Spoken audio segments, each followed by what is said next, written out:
Okay, online Sangha, welcome back. Let's see if I can get us focused here. Audio check here. Can you hear us all okay? All right. I've been trying to figure out how to set this up and then squeeze myself back in here, so I'm going to join you in a chair for a minute. Okay. Good morning, everyone. Welcome back. It's a wonderful occasion here to welcome Christian Baizan Solorzano this morning. Baizan is an active member of our Sangha since 2018, adding his creative talents to our marketing and branding efforts. Baizan is also one of our certified mindfulness and meditation instructors, and we are so glad to have him here this morning. Outside of the center, Baizan is a designer, photographer, artist, and writer, and this morning's talk is entitled The Places of Practice. You're going to have to hold this until I get your stand.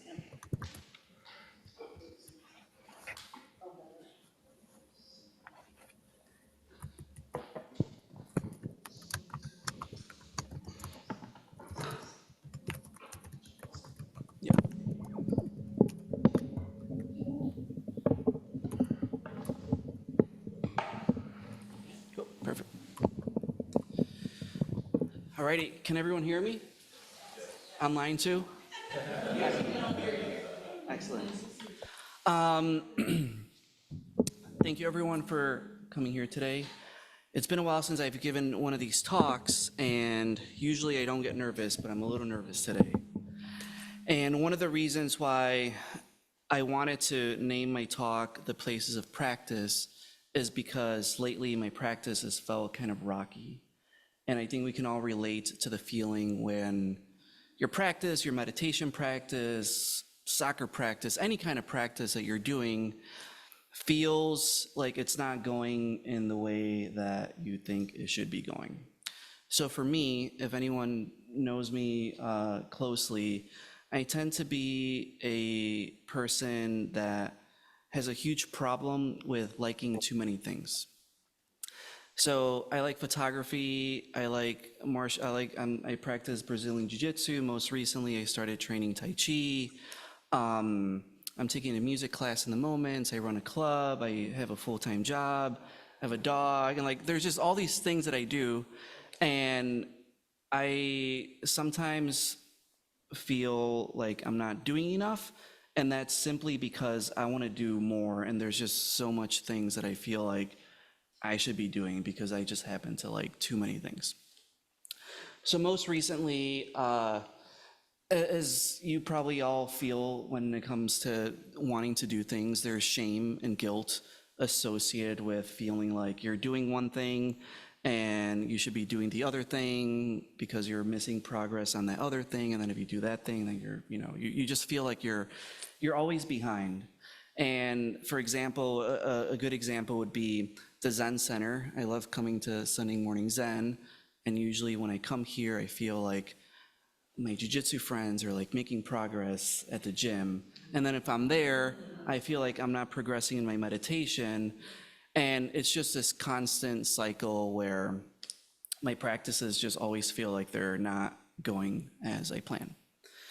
But I'm starting to get my headspace to be somewhat shifted because it's not serving me, because I feel sometimes pretty much tense throughout the day. I'm just always being so clinical with my time, timing everything. If I'm gonna go here, it's gonna take me 15 minutes to find parking, and then 3 minutes to walk to the place, and that's 20 minutes, and then you just get so obsessed with all that time because you know that you need to finish doing that thing so that you can make it to the next thing and the next thing and the next thing. So what I've been realizing slowly is that even those in-between moments, and even that frustration, and even the feelings of missing out when you're doing one thing and you feel like you should be doing the other thing, in my opinion, you're still doing the other thing just in a different way. So an example would be, if I am not able to make it to the Zen Center, can the Zen Center be in my home? Can I still practice even when I'm away from my practice, if that makes sense?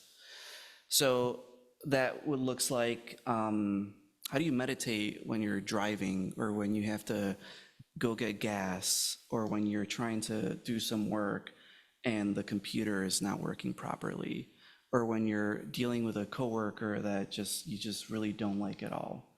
So can I practice mindfulness? Can I bring in my jujitsu mentality into driving my car, into like washing my dishes, into speaking with a friend? And I think this slight change of mind has been, I don't know, has kind of been making me a little bit happy. So yesterday, I was with my girlfriend Tara, and I started working on this talk last night around like 4 or 5 p.m. And in my mind, I said, we're gonna go to this coffee shop, and I'm gonna bring my notebook and my pen, and it's gonna be quiet, and I'm gonna be working on this talk, and everything's gonna be super, super peaceful, and I'm gonna write the best talk ever. So, so we get to the coffee shop, and there's like a DJ that's playing music. We can't find a seat, and then finally we find a seat, and it's right next to the DJ playing very loud music. So then we say, let's get out of here and let's go to this other place. And my girlfriend tells me that it's only 2 blocks away, and it was like 5, 6 blocks away. And it's cold, and it's cold, and I'm thinking about my parking meter because I have to keep loading it up with like, like $1, another $1, and so forth. We finally get to the other coffee shop, and there's loud music there as well, and there's like this party that looks like it's happening, and there's just like really no comfortable place to sit. So then finally we walk back to the car, and on the way back to the car, we pass by the original coffee shop that we went to, where there's like loud music playing. And finally, as we're walking by, I look through the window, and there's like a open seat waiting for us, pretty much, away from the music. And I was thinking that the loud music, like the 6 blocks of walking, the cold, getting to the other place, it being occupied, and then coming back, is part of my talk. And those things had to happen in order for me to be able to give this talk today. And I think those moments where they feel like inconveniences, where they feel like they're just irritating things, those things are essential to our practice. And in this case, like our practice of mindfulness. So can you be a mindful practitioner of Zen or Buddhism without getting mad, without getting angry, without experiencing, the 3 poisons: greed, anger, ignorance? And I think it's impossible. I think all those things are necessary. And I think we should almost be embracing of them and be open to almost be thankful that you get a chance to experience a lot of those delusions. Because without them, I think your practice would just kind of be, I think it'd just be kind of meaningless. Because who wants to practice something without actually having your practice be tested? So in martial arts, for example, we do a lot of techniques, and we try to perfect them. But what good are those techniques if you're not actually putting them to practice, and if you're not confronting an opponent and getting a chance to actually do the things that you're practicing doing? So I've been kind of learning that Zen practice, and it's been taking me quite some time to get to this conclusion, but Zen practice is actually can be kind of irritating, and it could be kind of difficult, and it means your foot falling asleep, or your back hurting, or not making it to the Zen center when you want to. And I still feel a little bit of, I guess the word would be shame, that I didn't get to participate in Ango last year as I wanted to. So for anyone, Ango was like this 3-month like intensive training period, and you make these commitments in the beginning that you're gonna practice X amount of time, and you're gonna do everything in the spirit of practicing together. But as soon as Ango started, like my life just got super, super busy, and all of a sudden I wasn't able to come to all the classes in the evenings. The last retreats, I wasn't able to participate because there were some fire drills at work that I had to tend to. And I just felt like I wasn't a worthy Zen student, you know? But you have to feel those things, I think. You have to feel like sometimes you're not good enough. That's just part of the process. And I think if you're not feeling those negative emotions, and if you're not being aware of those negative emotions, then perhaps there's something about your mindfulness practice that's maybe not, I don't want to say as authentic as it should be, but maybe there's a lack of honesty there. Because I think if we're honest with ourselves, that honesty will pretty much show us that there's a lot of things under the surface that I think we sometimes avoid confronting. So I made a list of 4 things that I wanted to talk about. And I think the first one is about the title of this talk, the places of practice. But I want to hear from some of you how you experience those gaps, those in-between moments where maybe your practice takes on a different shape and form that is maybe irritating or upsetting. And maybe I'm curious about how you guys deal with it. And if that's something that you experience as well, or maybe it's just me, but.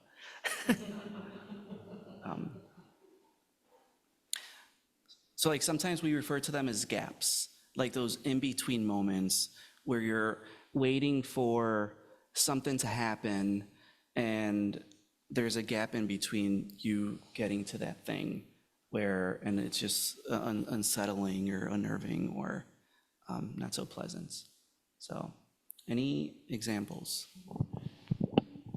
I'm not sure I have a good example, a specific example. I totally get what you're talking about. Yeah. And I think that feeling of that kind of striving is something that I try to be aware of and relax it a little bit. Yeah. But I guess the thing that's coming up for me is, yes, I'm aware of when my practice, maybe I'll use the word sloppy, you know, like I that's the word I use for myself. Yep. And for me, I just recognize that it's the time on the cushion, so to speak, that allows me to deal more skillfully with when that stuff comes up, when I'm irritated, when things aren't going well in the rest of my life. Yeah. Yeah. Yeah, I've been thinking about meditation as a type of like preventative, like medication or like vitamin or kind of something along those lines, because I notice that when I do sit, and we talk about this in our mindfulness class, but sitting gives you the tolerance to be able to deal with a lot of those like, you know, painful moments in our lives.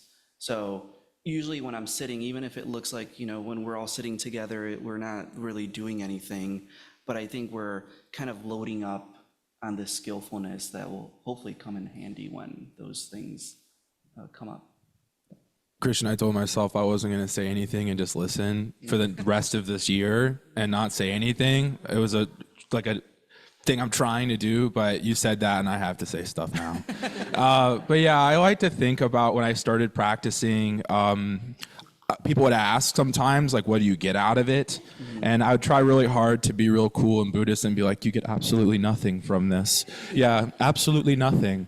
Yeah, but sometimes I'd like to describe it like you're kind of like seeding this mindscape of like a place in your mind at the beginning of the day. I'd like to meditate in the morning.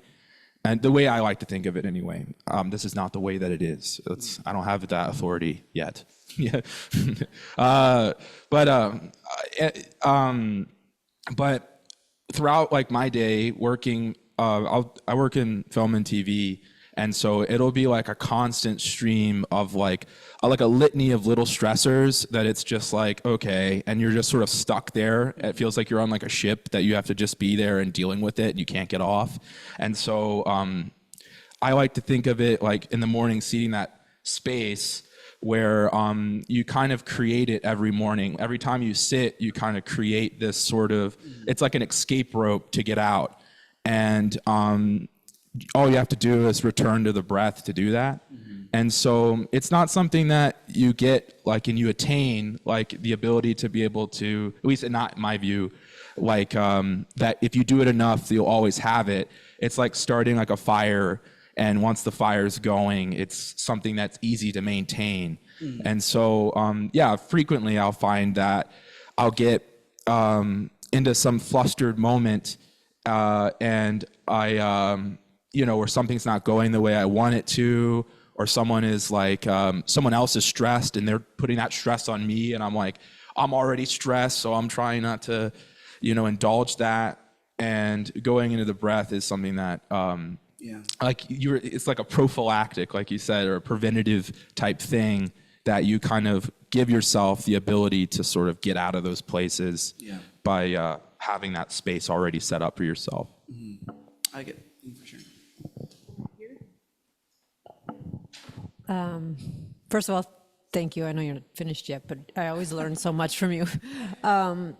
I tend to be really hard on myself about certain things, and I intentionally, with my meditation practice and with coming here and everything, I just told myself to have fun and not put any parameters on it. And sometimes when I read, I thoroughly take notes, and I have to write things a certain way about Buddhism and about Zen, but I don't know, I've just set these, I had to set a rule for myself so that I wouldn't be rule-based, which is,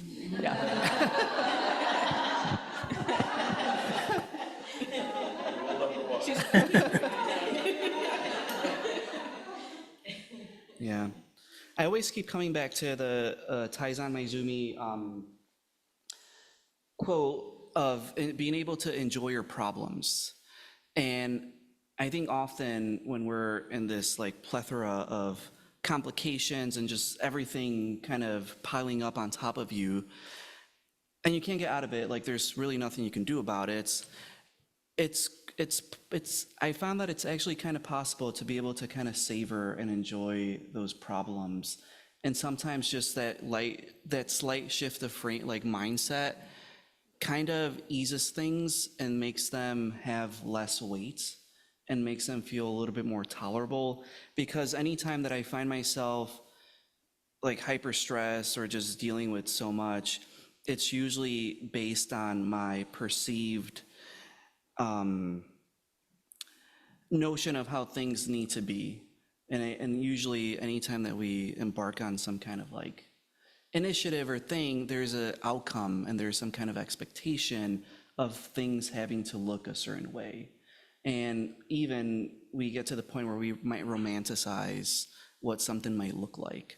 And that might be, meditating, or it might be working on, like for myself, I've been finding myself like pretty lucky and in positions where they're like things that I've dreamed about, since I was a little kid, whether it's like meeting some of my heroes or working on some projects that I feel very, very closely to. And once you get to that point, it's just more like stress, and it's messier, and there's just more, it almost makes you kind of miserable once you get to reach certain parts in your life. You're like, is this all that there is? Is it? And sometimes those things just like lead to more work or more questions or more confusion. So I think letting go, which is something that we talk about, really, really helps, and being able to let go of those expectations, because those expectations, I think, sometimes are just a ton of delusions. And it's the idea of wanting things or feeling like things need to be a certain way in order for them to be worthy of appreciating. And I think we can all agree with that, right? Like there's in our minds, we paint the perfect scenario of these things need to be a certain way. And mostly they never really, really are. And I tend to be a very nostalgic person. I love history and I romanticize the past quite often. But I think that's also a kind of delusion, is like, even if you're thinking about how things were 6 months ago, a year ago, 2 years ago. And sometimes I feel like that leads us to just be in this constant perpetual state of grief over something that once was. And that's such a thief of joy, in my opinion. Does that make sense to everyone? Does everyone experience that? Are you trying to raise your hand?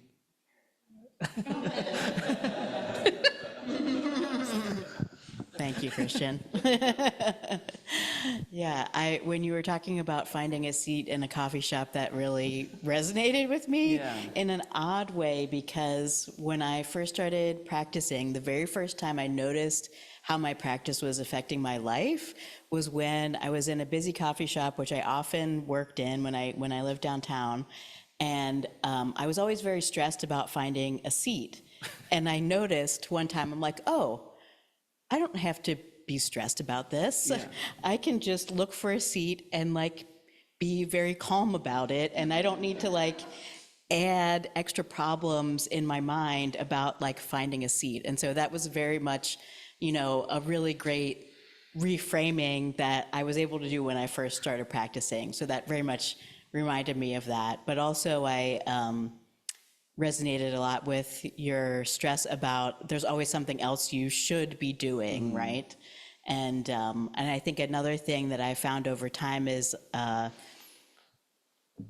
it's always constant effort to recognize all the shoulds in my mind and try to just let that go and be where I am. Yeah. But I think it's a constant struggle, and I identify very much with there's a lot of things to do at any one time period, and you can always be regretting what you're not doing. Yeah.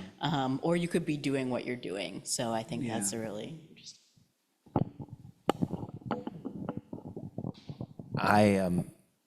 I always I spent most of my life with FOMO. I don't know if you're familiar with fear of missing out.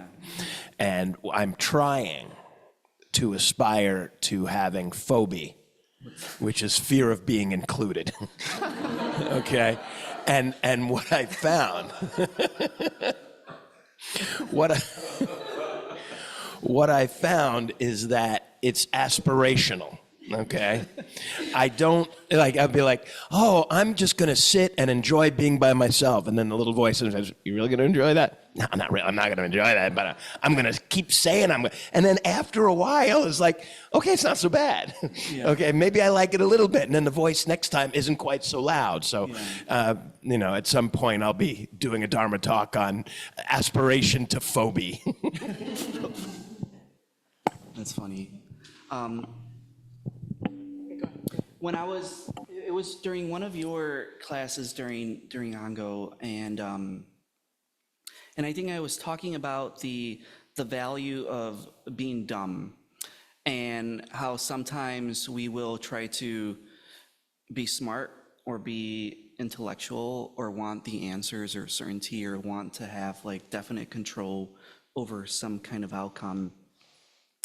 And I've been finding that I know ignorance is something that is a poison and not something that it's like a virtue.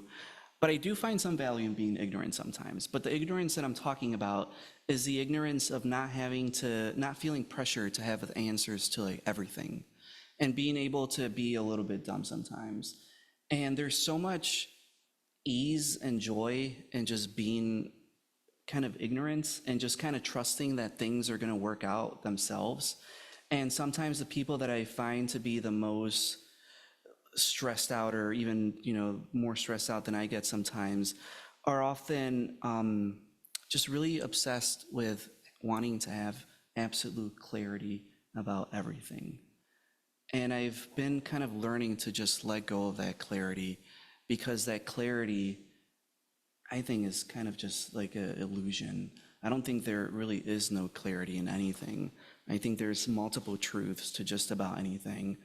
And it's been something that I've been practicing with, is can I wake up and be more open to not having answers, or be open to not having a definite plan and just kind of letting things unfold. And I don't know if this has ever happened to any of you guys, but usually when I surrender that control a little bit, things kind of start falling into place. And I don't know what it is. I don't know if it's like, some higher power, or it's just the law of nature, or if it's the Tao, the way, whatever.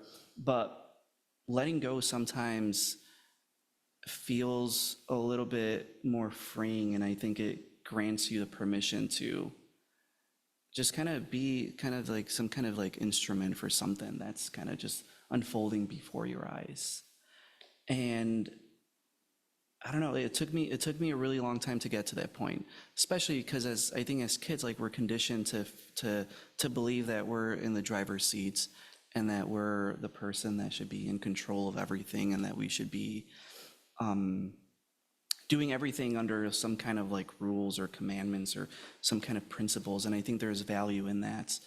But I think a part of just seeing everything as your place of practice is being able to kind of let go of that notion that things need to be a certain way, or that things need to be defined by a particular way that makes sense, because a lot of things don't make sense. And I think if we try to make sense of them, sometimes it causes us to maybe trip over ourselves. Has anyone experienced that, or just like this feeling of wanting to have certainty, or this wanting to know things? I feel like it's kind of like like you're handcuffed, or you feel so imprisoned. Yeah, I could say that this relates a lot to parenting. I don't know, the parents in the room, this certainty that my child should be performing this way now, or do this thing now, or would enjoy this activity now. And it's just a forever moving target. Yeah. I think that need for myself to be reminded of impermanence and how everything just moves. There's a flow. And that even if I do have a moment where maybe that seemed like that worked out okay or not, like, that's just for a moment. Yeah. And if you're not going to move with it, it just creates more havoc than is necessary. And sometimes just taking a step back allows pieces to fall in place, because I think there's some clarity you can see that comes from getting yourself out of the way in some way, right? Yeah.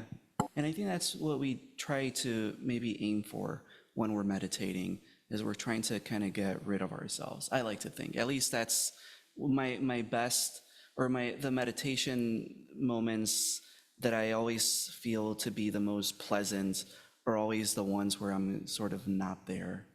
And I know we talk about not knowing, the value of not knowing, and I think not knowing is kind of this ignorance. I don't want to, like, when I say ignorance, I'm talking about, like, I'm putting it in parallel with not knowing, but it's just this willingness to kind of be open and to let things unfold in ways that they kind of just should be.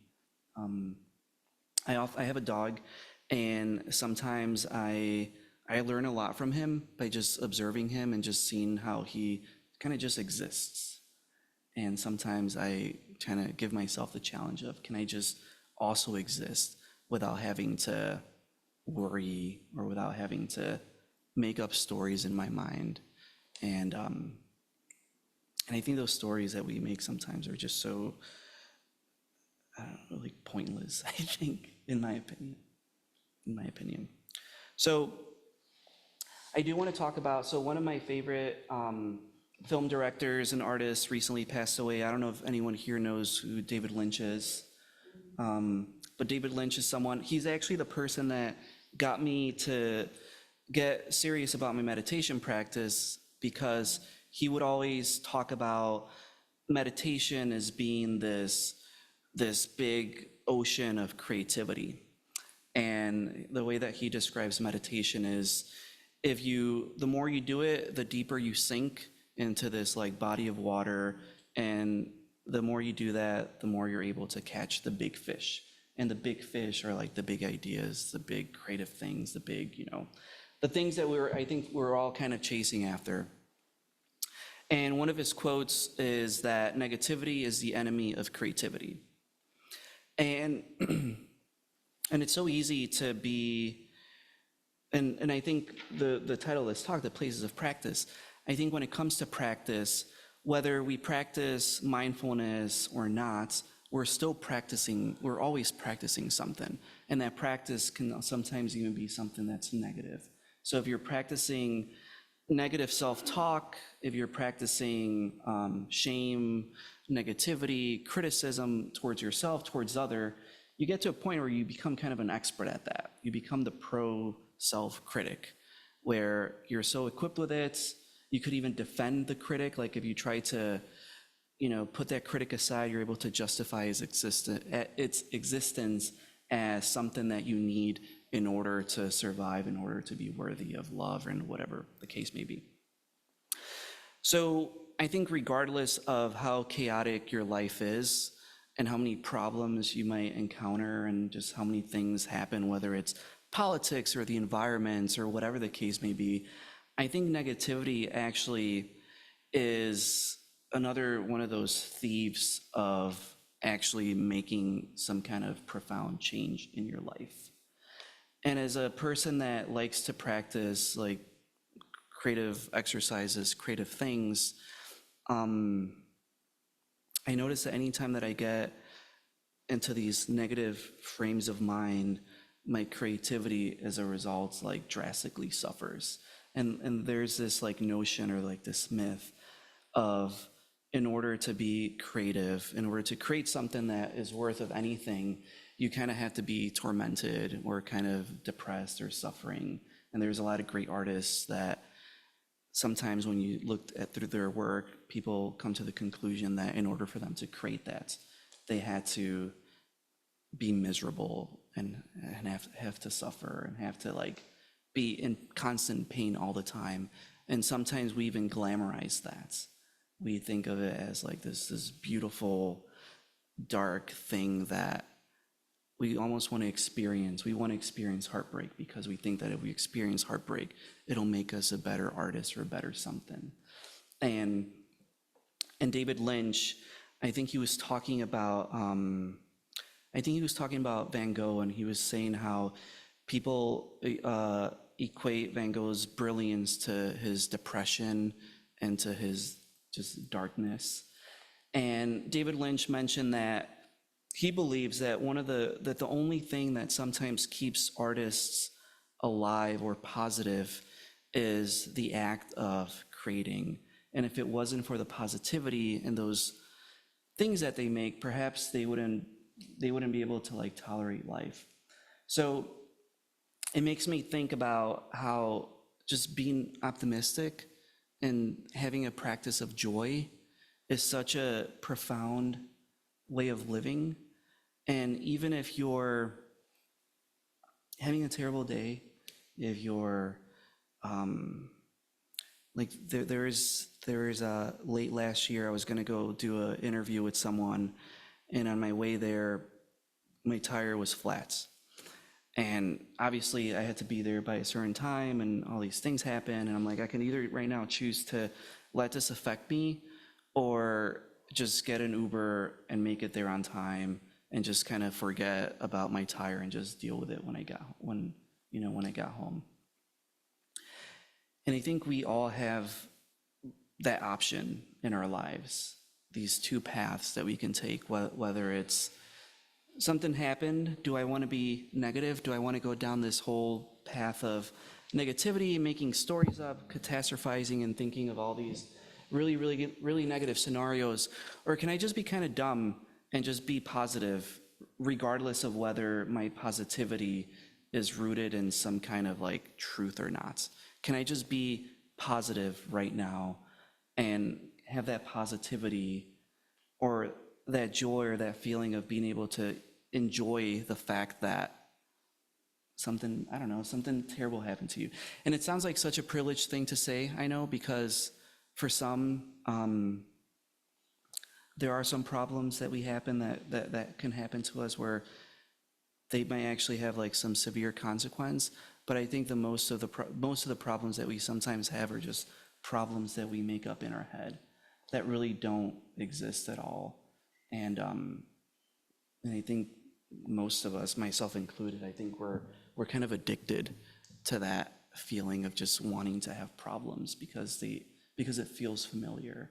And sometimes it feels kind of good. sometimes it feels kind of good to complain or to gossip or to talk bad about someone. I do it sometimes, like I do it about my coworkers, or if I see something that I don't like, I will call someone up and complain, and it feels good. It feels good. We like it, but it's not. I feel like it's not always the best thing to do. So, any comments on that? Yep. Yeah, I love the way you're framing that, and you're talking about the choice. And this morning, I faced a sort of a choice like that because I heard some news about someone close to me that meant that that person will be pretty much in, well, we have to see, but some kind of pain the rest of their life. And what I had to do was deal with that emotion. And it seems to me that I sat for a little while because I wanted to come here, you know, because I love being here. But I was so upset. And then, so I don't know if it's exactly negativity, but I think there's that element of having to process what the emotion is, the powerful emotion that sitting can sort of help you get a handle on. And then you can say, okay, but you know, it wasn't cancer. And, you know, so there is, it's going to be, you know, we're going to deal with it. But then I was able to get back some equanimity and come here just by sitting a little bit. But I don't know if that fits in a paradigm of positive and negative. Yeah. But I found that sometimes when you deal with situations like that, it often feels like it almost feels selfish to walk away from moments like that to go sit. But I find that when you sit, you're able to then respond in a more skillful way. So meditation, when I first started practicing, I remember I always felt so weird meditating, particularly in the summer, when it's like beautiful outside and you're just, why am I sitting inside? Like I'm in my 20s and I'm like, my friends are out and they're like going out and I'm here like inside, like just facing the wall with like a little incense stick and just, I'm like, why am I doing this? Or like ever since I started like practicing, I stopped really going out at night. And even sometimes during retreats, you're just like why am I like why am I doing these things? Like I should be out there like living my life and like, you know, going out and like doing all these things that you do at a certain age in your life. But I find that I'm able to actually enjoy myself more in social situations when I retreat to myself and when I just like kind of give myself permission to do nothing. And it's almost like doing nothing. It's a kind of a paradox because it makes you do something even better. And that's, I think, the beauty of our practice is that this doing nothing equips us with this like skillfulness and this more just intelligent way of dealing with things throughout your day. So I think in situations like that, sometimes my mom, she will call, because she's sometimes deals with like some health issues and sometimes, and my mom's very emotional. So she'll call me crying and I'll be in the middle of a meeting and like, you know, she calls me, she's crying and like I'm going on mute and I'm like picking up and she's crying and I'm like, then I have to go back to work and pretend like everything is fine and do my presentation. And sometimes I have to tell her like, I can't talk to you right now, or like I just reject her phone call and I will go sit or I'll just go do something nice for myself. And you feel kind of guilty that you're, you know, feels like you're shutting the door on someone that you love. But then in doing so, I find myself being able to have a more compassionate conversation with her later on, that if I just stopped what I was doing right then and there and just tried to like come up with some solution. So sometimes compassion in that case might come across as maybe kind of rude or like disrespectful. It's like I'm telling you my problem and you're responding to me in a very like cold way, or maybe in a way that doesn't exhibit a lot of empathy or whatever. But sometimes, I think sometimes you need to take care of yourself and you need to come meditate so that maybe later when you speak with this person or you're able to do something about it, you can come from this spacious point of view where you're not no longer just reacting to something. So I think the place of practice sometimes is just that space of just not really doing anything. And sometimes not doing anything leads to, like I was mentioning, like better outcomes, I think. So, yeah. Here. Christian, I feel like so much of your talk, which I'm enjoying so much, thank you, is an explication of bearing witness, not knowing, and loving action, the Yeah. three tenets. You know, sort of this being aware of what we're experiencing in our life. Yeah. I mean, I'm not sure, you know, I think a lot of people who don't have a practice go through and feel all of those tensions, but don't kind of reflect on them. That's kind of the bearing witness. And then the not knowing piece that you've been talking about is like opening ourselves up Yeah. to something broader than just our belief about how things should be. Yeah. And then right now, I feel like you're talking about that loving action, that when we can sit and be quiet, what emerges is loving action. Yeah. You know, a more skillful way of being than if we're just constantly in the grip of our lives.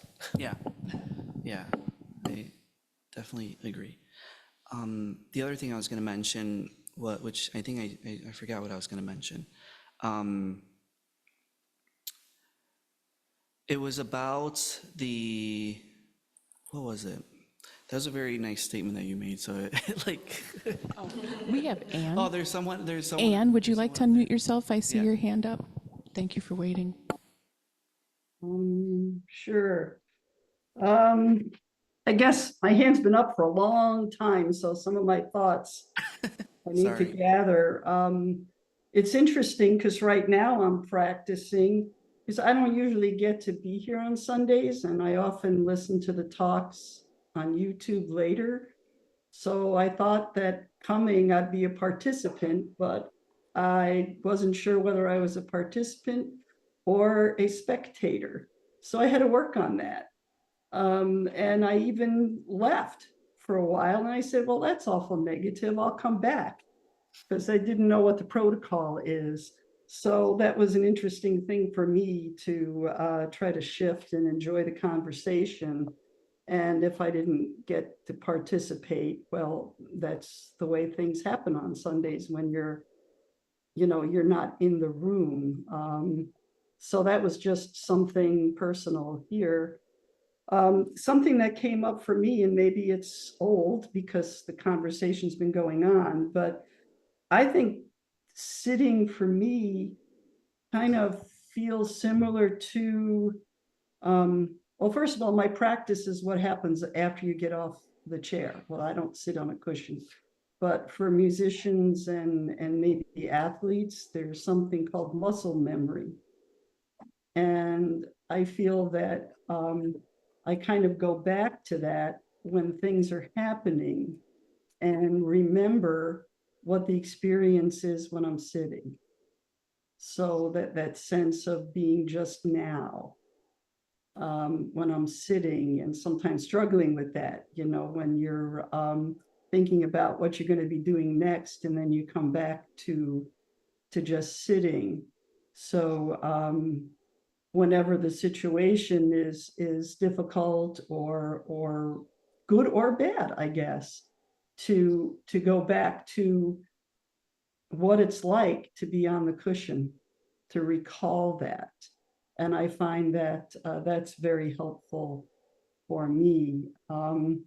Another thing is that I'm becoming, in my retirement from employment, a big fan of taking train travel.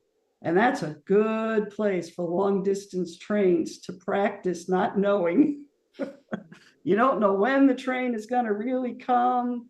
You don't know what it's going to be like when you have a stop and you can stretch. I've been on a train recently where we got in 12 hours late, and another train where, you have an expectation of the way things are going to be, and then you're told that the place you're going to spend time for the next 40 hours isn't the same as what you booked, and then you breathe or you don't, and then you say, you could have done better than that, and then go back to what it feels like to just be sitting. So I have found over the many years I've been sitting that I can just recall inside my body and my mind and my heart what sitting is. So thank you. Yeah, thank you for sharing. Anyone else online?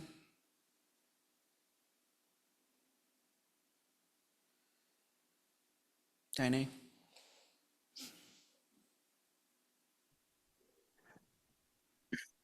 Thank you, Christian. Such a nice talk. I noticed that as I age and deal with some serious medical issues, that it really doesn't matter, because what you're saying is relevant. No matter what stage of life or what you're dealing with, the not knowing and the loving action and they all it's a common road, and I appreciate that. And so, for what it's worth, thank you. Yeah, thank you, Diane. So I know we're almost at time, but I just want to close with a few, hopefully, encouraging words. But it's good to think about as our entire life as being a place of practice. And that includes everything. It includes the good, the bad, the messy, the not so messy, the great moments, the awful moments. If you think of only your practice being the good stuff, where you're in the zendo, when you're, on the cushion or whatever, you're creating, in my opinion, you're creating a binary in which your practice becomes conditional. And everything is your practice, I like to think. The other piece is going back to the idea of shame and nostalgia, constantly thinking or reflecting on how things once were doesn't really serve us that well. It's fun sometimes to think about, the past, and I tend to love a lot of things about the past, like music, arts. A lot of my favorite people tend to be people that are older than me, and I love asking them questions about how things were and learning about their process and so forth. So I understand that there's beauty in reflecting on the past, but obsessing over it, again, it becomes this thief of the present moments, and sometimes leads to misery, and it just makes things not so, it makes the present feel like it's not good enough or as good as it once was. And that just leads to, like I was mentioning, this just constant state of mourning or grief of why can't I do certain things anymore? Why can't I, like even myself, like as I get a little bit older, I'm not as flexible as I once was, and it's easy to think about like, oh, why can't I do certain things with my body anymore that I once was? Or why do I need to go to work? why can't I just it's so difficult lately to make plans with friends because everyone has a life. And I remember as a kid, you could just say, I'll see you after school and that's it. But now it's like, oh, let's hang out. And it's like, well, I can't do like Monday, I can't do Wednesday, like Friday I'm doing this. And it's like, all right, well, let me look at my calendar. And it's like, all right, we'll hang out in 2 months. So we all experience that as we get older. And then also the present moments. So often when we think of being in the present moments, we think of just doing things in the moments. And I find that you can also be in the present moments, even if you're on your phone scrolling through social media. I know I do it, I'm guilty of doing it. And I think of that as also being a part of your practice. Like even doing things that are a waste of time, sometimes there is a benefit to those things. Like I love coming home from a long day and just laying on the couch and just like scrolling on like Instagram for like an hour. Like that's important to me and it recharges me, like gives me energy, and then I get up and I feel a little bit better. Sometimes I don't, sometimes I do, but I think the present moment is just being present with whatever you're doing in front of you. And that could be wasting your time because you've had a long day and you feel like playing video games or like watching some YouTube videos or whatever. The present moment is just the present moment, that's it. And then the last thing is just going back to the value of being joyous and optimistic. Just be more joyous, even if it seems like it's hard, even if sometimes it seems like you're fooling yourself or you're kidding yourself or it just feels unnatural. Kind of like loving kindness. Sometimes when we practice loving kindness and when we're wishing our enemy health and wellness and happiness and all these like virtuous things, it feels unnatural to look at someone that's hurt you and wish that everything works out for them. But if you do it long enough, you eventually kind of condition your brain and your body to just have that become a natural instinct that when someone annoys you, when someone bothers you, when someone lies to you, when someone does something awful to you, rather than feeling like you're a victim, instead your natural instinct becomes, like, thank you, like, awesome job doing what you are doing, and I hope everything goes well for you, and there's that. So everything is your practice, don't reflect so much on how things once were. Let the past rob you of the present. And then also everything is the present. If you can just let your mind come to the conclusion that everything is the present. And then last but not least, just be optimistic, be joyous, and sometimes be a little bit dumb and not be so obsessed with having the answers to everything. So that's all. Anyone else online or any comments before we close? Yeah, we have just about 3 minutes. I know we have like. Yeah, Robin, go right ahead. Christian, I just love what you said. I identify with a lot of it. The age difference doesn't mean anything. And and I just love your voice. Thank you. So, you're not just your voice, the tone, but I love what you have to say. Thank you.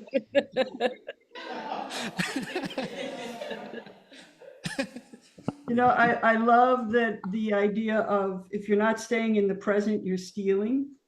Yeah. In a sense, because it's the only thing that's real. So when you're living in the past or worrying about the future, you don't have anything. Yeah. So thank you for putting that in words. Yeah, thank you. Anyone else? Yeah, Martina, right here. I just wanted to thank you for being so open and giving examples of how it is for you. I think for me, I kind of learn a lot from that because sometimes I do get stuck in the idea also like of doing things and then like I should be doing meditation a certain way in a certain time with certain conditions, and I kind of lose the other places of practice. And hearing that, like, and all over, like in that, with all the talks, like actually hearing others experience similar struggles or having, or how they approach them, it kind of helps me come back to like, oh, it's not like, how do I have the ideal practice of what I have envisioned, but how do I make practice in a everyday life, and how do I find more spaces? So that was like really, really, really helpful Yeah. in the time that I'm at right now. Thank you for sharing.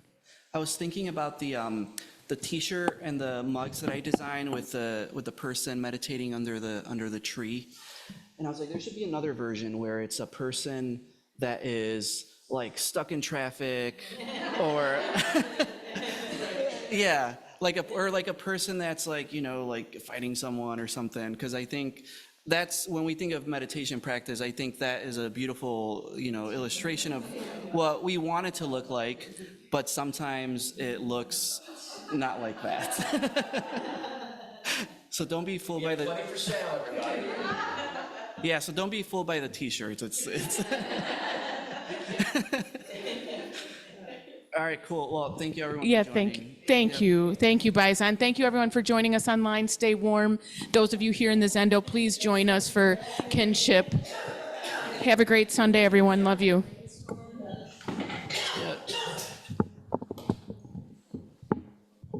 Hey, Cheryl. I see my friend Cheryl is on.